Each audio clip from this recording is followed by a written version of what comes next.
SIR बेले भूल तथ्य देवा अभियोग यूपी महिला विरोध में एफआईआर। उत्तर प्रदेश रामपुर जिलार भोटर तालिका स्वतंत्र व्यापक संशोधन एसआईआर बेले भूल तथ्य देवा अभियोग जड़े महिला दुई पुओं विरुद्ध में एफआईआर रुजु होईछि। देशर प्रथम थर पर एभली घटना घटी। एसआईआर कार्यरत सुपरभाइजर दिनेश कुमार अभियोग क्रमे सिविल लाइन्स थाना शुक्रवार एफआईआर होईछि। अभियोग अनुसार ज्वालानगर निवासी नूरजहां निज पुओ आमिर खान और दानिश खान तरफ फर्म दाखल करथिले।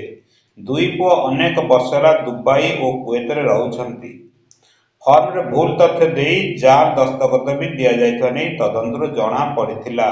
यापर पुलिस धारा 237 एवं 318(2) सहित जनप्रतिनिधि आईन 1950 रे रहिथिबा प्रावधान आधार रे मामला दायर करथिले।